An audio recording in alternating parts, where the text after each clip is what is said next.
Buenas, soy Nicolás Ramírez, alumno de tercero Historia, y mi trabajo versará sobre las distintas y en muchas ocasiones enfrentadas perspectivas que se tenía sobre la cuestión femenina durante la segunda mitad del XVIII.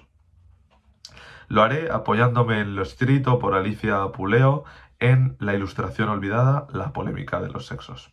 Este libro nace con el fin de superar uno de los grandes obstáculos que tienen los intelectuales de corte feminista, y es la creencia generalizada de que su pensamiento carece de sustento histórico, algo así como si saliera de la nada, lo cual lleva a tachar su trabajo y las tesis feministas de esporádico y por tanto de erróneo. Con este objetivo, la autora se remonta al siglo de las luces, donde la Ilustración dota de instrumentos para deslegitimar racionalmente la organización patriarcal. Es posible, o así lo defiende la autora, que la poca huella que han dejado las mujeres a lo largo de la historia se debe a la indiferencia que se ha mostrado con la opinión femenina y al proyecto deliberado de silenciar aquello que molesta. Además, como veremos más adelante, no solo se ignoró a aquellas mujeres que denunciaban la discriminación de género, sino también a aquellos consagrados intelectuales varones que osasen romper cualquier lanza a favor del género femenino.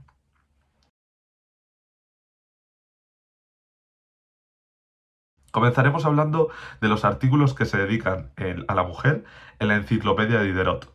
Aquí vemos cómo se hace distinción entre tres tipos de mujer. Mujer según el derecho natural, mujer según la antropología y mujer según la moral. Son textos con perspectivas muy distintas, lo cual se debe a las numerosas voces con las que se contó en este proyecto.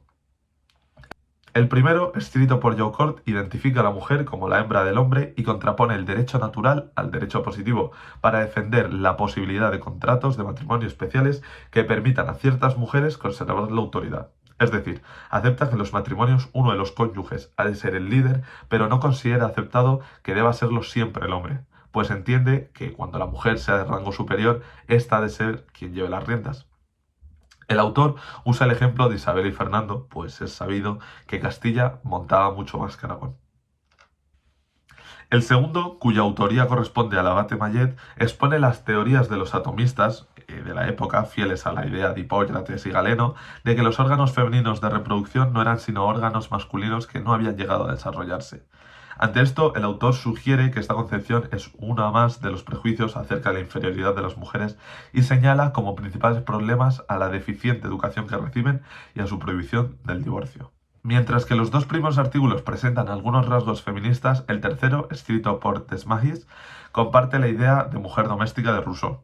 Habla de la mujer, del sexo bello, con un tono mucho más romántico, y observa en ellas una belleza superior a la masculina, pero una capacidad de raciocinio inferior. De hecho, llega a admitir que una mujer con carácter suele ser síntoma de fealdad. En tanto, como en ellas prima la delicadeza y la sensibilidad, su única tarea en este mundo es amar.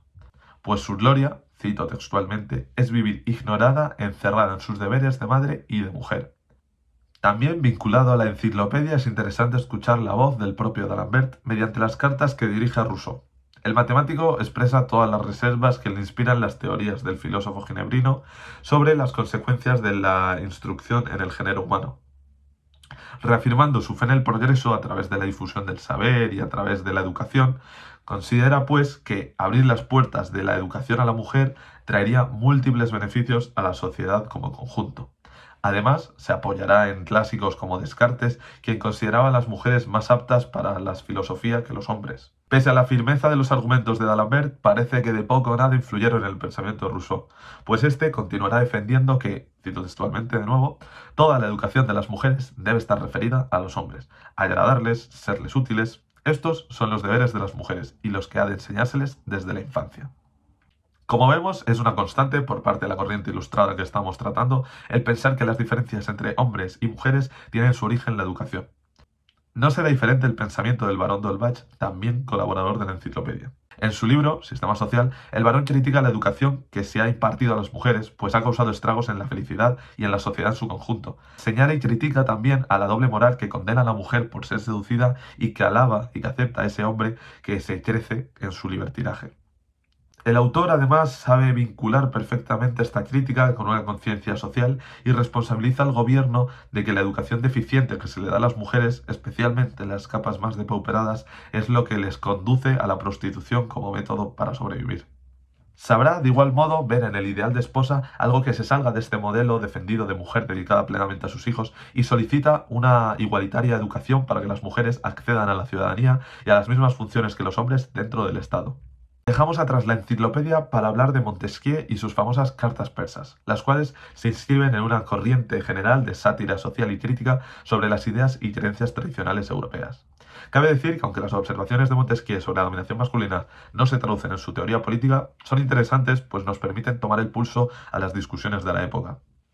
En una de ellas vemos cómo se va forjando esa idea civilizadora de los europeos que buscan minar las desigualdades de género frente al discurso asiático que opta por mantenerlas. Leemos también que aunque la mujer cuenta con el poder tiránico de su belleza, es en los pueblos más civilizados donde las mujeres han tenido siempre autoridad sobre los maridos. Frente a esto, Montesquieu recibe una réplica anónima, titulada Carta de una turca en París, en la que se reivindica que en la capital francesa las mujeres son igual o peor tratadas que en el mundo oriental. Debemos mencionar también el racionalismo ético de Madame Lambert. En su texto, Nuevas reflexiones sobre las mujeres, rechaza el libertinaje de la época y entiende que su origen lo vemos en el desprecio intelectual que han de aguantar las mujeres. Estas ven ridiculizadas sus ansias de saber y sus creaciones literarias, y al sentirse despreciadas en este mundo, reservado solo a los hombres, optan por una vía de la facilidad y se dedicarán al placer, llevando a la sociedad entera a una vida superficial. Frente a esto, defiende que la conducta correcta solo puede conseguirse por el ejercicio de la razón, ejercitada mediante la educación y el libre acceso a las artes y las ciencias. Otro autor que merece la pena tratar y sumamente controvertido es el Marqués de Sade, el cual, aunque no puede ser catalogado de feminista, tampoco encontramos en su discurso elementos plenamente reaccionarios. En su novela, Julieta o las prosperidades del vicio, vemos que inspira a las mujeres a librarse, por medio de la razón, de los prejuicios que impiden el acceso al placer sexual. Sin embargo, también se observa su apoyo al carácter subordinado de la mujer, cuya naturaleza entiende que es ser objeto de placer. Por lo tanto, cabe plantearse si es un pensamiento igualitarista o misógino. Una visión completamente distinta nos ofrece Choderlos de Laclos en su novela Las amistades peligrosas, donde usa el retrato de una libertina para negar el sentido liberador de este modelo. Mientras que en la novela anterior podemos imaginar a una Julieta a la que el vicio le hace próspera, a la protagonista de este libro le llevará a la infamia y al exilio. Recomiendo encarecidamente la lectura completa de la obra, pues supone una ácida crítica a la moral y costumbres de la nobleza del momento. Tras la publicación de este libro, Laclos escribió unos ensayos que no fueron publicados hasta 1904 por su radicalidad, donde encontramos citas que animan a una suerte de levantamiento, donde dice: «Venid a enteraros como habiendo nacido compañeras del hombre, os habéis convertido en sus esclavas, y entiende que solo una gran revolución llevada a cabo por las mujeres podrá cambiar la sociedad a su favor». Llegamos así a uno de los grandes filósofos ilustrados que llegó a vivir la Revolución Francesa, uno de los más firmes defensores de la idea del progreso de la humanidad, el Marqués de Condorcet. En 1787 escribe Cartas de un burgués de New Haven a un ciudadano de Virginia. En este texto vemos una defensa racional del derecho a voto de las mujeres. Entiende que si las mujeres no votan, la república pasa a convertirse en una oligarquía con más o menos restricciones. De igual modo, como hicieron ya las 13 colonias en sus reivindicaciones independentistas, entenderá que las mujeres, al pagar impuestos, están en pleno derecho a ejercer su ciudadanía, no solo como votantes, sino con la posibilidad de acceder a cargos públicos. Finalmente, observamos una preocupación por la mejora en la educación femenina, en la que profundizará más en el texto acerca de la instrucción pública de 1790, donde defiende la creación de escuelas mixtas en la educación primaria. Condorcet desmonta uno a uno los argumentos que dan los sectores más reacios a conceder la ciudadanía a las mujeres. Al finalizar la argumentación, Condorcet pide que se dignen a refutar estas razones de otra manera que no sea la de bromas. Algo que nos ayuda a imaginar cuál era la reacción de ciertos sectores cuando alguien se atrevía a teorizar o a defender la igualdad de derechos entre sexos, lo cual probablemente fuera una reacción basada en la burla. El último texto que mencionaremos de Condorcet es Esbozo de un cuadro histórico de los procesos del espíritu humano. Esta obra exalta la labor realizada por la Ilustración y afirma su fe en la perfectibilidad de la especie humana. Como hemos dicho, Condorcet llegó a ver con sus propios ojos el proceso revolucionario que se vivió en Francia. Hemos de recordar que el 5 de mayo de 1789 el monarca francés convoca a los Estados Generales con el fin de aprobar un nuevo impuesto que gravase el patrimonio de las clases privilegiadas. A esta reunión acudirá el tercer estado con los llamados cuadernos de quejas, donde exponían las demandas y las súplicas de sus representados, lo cual es una fuente sumamente útil para seguir la pista al debate feminista, aunque, debido a este carácter colectivo, muchos de estos textos carecen de autoría clara. Podemos ejemplificar estos cuadernos con la petición de las mujeres del tercer estado, dirigidos al monarca. En él no se pide que las mujeres vayan a los estados generales, pues se sabe que eso roza lo imposible, sino que se conforman con que se escuchen y se atiendan a sus propuestas, que se resumen en 4. Una, que los hombres no puedan ejercer oficios de mujeres, y a cambio ellas no se acercarán literalmente ni al compás ni a la escuadra, es decir, no irán a la escuela. 2. Recibir formación en el empleo, no con el fin de suplantar a los hombres, sino con el objetivo de que en caso de que estos fallezcan, tener un sustento y poder realizar una profesión sin tener que caer en la prostitución. 3. Que las prostitutas lleven un distintivo para que no se les confunda con las trabajadoras de bien. Y 4. El establecimiento de escuelas gratuitas donde se enseñe la lengua, la religión y la moral. Todo esto no se justifica bajo una lucha feminista, sino que se defiende bajo el interés del monarca. Entienden que todo esto ayudará al rey a tener súbditos mejores. Aquí observamos cómo se sigue manteniendo esa idea natural de la edad moderna en el que el soberano, el príncipe y su poder nunca serán cuestionados. Otro texto que encontramos en estos cuadernos de quejas irá dirigido no al monarca esta vez, sino a los diputados de la nación, y solicitará el ingreso de las mujeres a los estados generales, pues entienden que ha quedado demostrado que el sistema que antes lo impedía es ignorante y carente de razón. Esta solicitud, junto al sufragio femenino, se argumenta entendiendo que las mujeres solo pueden ser representadas por mujeres, puesto que al igual que un noble nunca entenderá el padecer de un campesino, un hombre nunca hará lo mismo con una mujer. Tras solicitar también mejoras en la educación, se lanza un mensaje final a las mujeres en las que se pide que despierten y soliciten la abolición de leyes que les conducen a la miseria.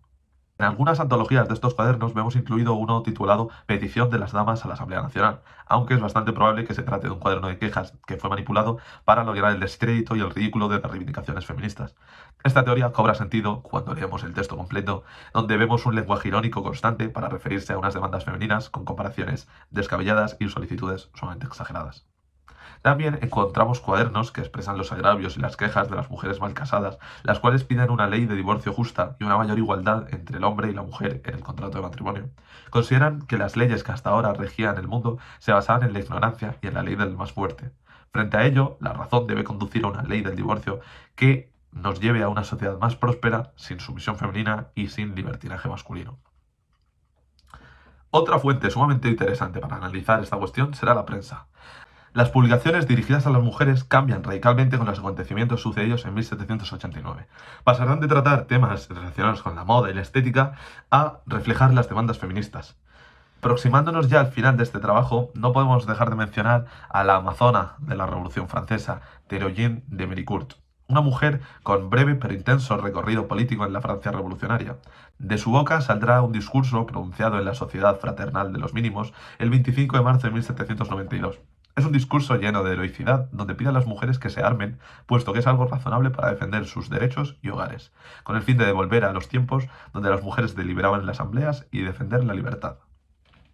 Finalmente, no podemos terminar sin hablar de una de las autoras más conocidas de este periodo y una de las obras más mencionadas. La autora es Marie Gousse, más conocida como Olympe de Gouges. La obra de la que hablamos, sin duda, es en la Declaración de los Derechos de la Mujer y la Ciudadana, obra dedicada a la reina María Antonieta, pues se veía en ella una posible cabeza capaz de liderar la liberación del sexo femenino. Olympe de Gouges incide en el hecho de que el ser humano es la única excepción de la naturaleza en el que el hombre y la mujer se encuentran separados, pues entiende que en el resto de especies ambos colaboran en su propio beneficio. Se refiere a las mujeres como el sexo superior, tanto en la belleza como en el coraje, y aborda también la cuestión de los derechos naturales, del justnaturalismo tan presente siempre en los procesos revolucionarios, los cuales entiende que son la libertad, la propiedad, la seguridad y la resistencia a la opresión. En su Declaración de Derechos también reivindica la libertad de expresión y de pensamiento, así como el sufragio femenino, pues entiende que una constitución es nula si la mayoría de los individuos que componen dicha nación no han cooperado en su redacción.